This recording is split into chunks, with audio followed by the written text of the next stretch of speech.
हिंदू को उठाने वाला काम कर रहे हैं पूर्व विधायक भाजपा के सिद्धार्थनगर के। उनका कहना ये है कि अगर मुस्लिम 2 हिंदू लड़कियों को ले जाता है तो उसकी वजह से आप 10 मुस्लिम लड़कियों को लेके आओ, शादी नहीं कराएं। कैसे देखती हैं इस तरह के बयान को, खासतौर से जब चुनावी माहौल है? मैं समझती हूँ बहुत ही गैर जिम्मेदाराना बयान है ये, और जिस तरह से भारतीय जनता पार्टी के नेताओं के बयान आ रहे हैं, चाहे वो हमारे ऑपरेशन सिंदूर की बेटियों को लेकर आए हों, जिस तरह से महिलाओं के लिए बोलते हैं, ये दर्शाता है कि ये महिला विरोधी पार्टी है। आरजेडी कह रही है कि तेजस्वी जननायक हैं, समाजवादी कहती है कि अखिलेश यादव जननायक हैं, और कांग्रेस कह रही है कि राहुल गांधी। क्या लगता है आपको जननायक कौन है? सबसे महत्वपूर्ण ये बात है कि महागठबंधन का जो चुनाव होने जा रहा है बिहार में, ये कैसे जीता जाए, और अगर तेजस्वी यादव जी वहाँ के सीएम कैंडिडेट हैं तो वो बिहार के जननायक हैं।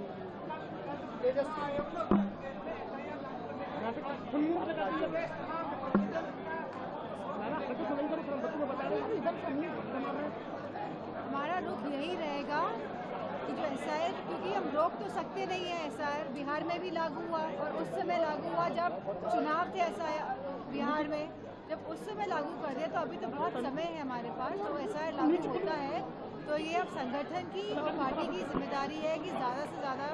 लोगों को वोटर लिस्ट तक लाया जाए और चेकिंग की जाए, निरीक्षण किया जाए।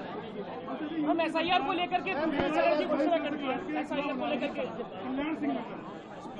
सरकार जो है कल्याण सिंह नगर चुनाव बना रही है, अलीगढ़ को बुलंदशहर की कुछ तहसीलों को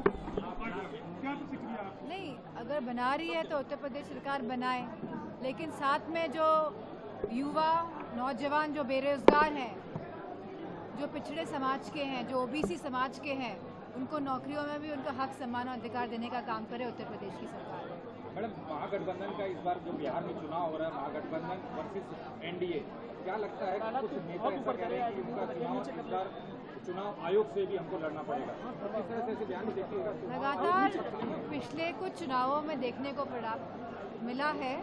कि जहां शासन, प्रशासन और चुनाव आयोग तीनों से विपक्षी दलों को लड़ना पड़ रहा है। लगातार ये संघर्ष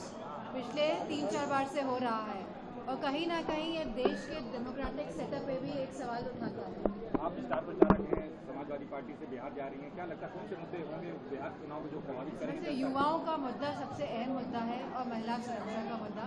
लेकिन जहां लगातार बेरोजगारी बढ़ रही है पूरे देश में, और बिहार में भी लगातार पलायन हो रहा है, और जहां हमारे होम मिनिस्टर जी कह रहे हैं कि लगातार लोग घुसपैठिए आ रहे हैं, तो हमें समझना होगा कि किस तरह यह लोग चाहते हैं कि जो असली मुद्दे हैं, जो बेरोजगारी का मुद्दा है, जो महंगाई का मुद्दा है, जहां किसानों को आय दुगनी करने के नाम पर उनको फसल का एमएसपी तक नहीं मिल पा रही है, तो कहीं ना कहीं यह बीजेपी के लोग केवल बरगलाने का काम करते हैं। किसानों की आय दुगनी करने की बात कह रही है सरकार, वहीं धानों की उचित मूल्य न मिलने का किसान सड़कों पे हैं, धरना दे रहे हैं। बहुत ही दुखद है, जहाँ फर्टिलाइजर, जहाँ पे खाद तक नहीं मिल पा रही है किसान भाइयों को, जहाँ किसानों को धरना देना पड़ रहा है, जहाँ किसानों पे गाड़ियाँ रोक दी जाती है शांतिपूर्ण ढंग से प्रदर्शन करने पे, जहाँ गोलियां चलाई जाती है, तो ये भारतीय जनता पार्टी की नीयत और नीति दोनों, जिसमें उत्तर प्रदेश भी शामिल है। 12 राज्य इसमें शामिल है, और अगर चुनाव आयोग ने घोषणा करी है तो एसआईआर तो होगा। बिहार में भी घोषणा करी गई, एसआईआर हुआ, जल्द फल में एसआईआर हुआ, सही ढंग से नहीं हो पाया है, लेकिन अगर एसआईआर होगा तो अभी हमारे लोगों की अब जिम्मेदारी बनती है, हमारे संगठन की, सभी लोगों की, कि वह सूची में अपना नाम डलवाएं और संगठन पूरी तरह से काम करें। धार्मिक मुद्दे की आड़ में सब बीजेपी अपना चुनाव लड़ना चाह रही है, धार्मिक मुद्दों को आगे ला रही है, क्या लग रहा है कि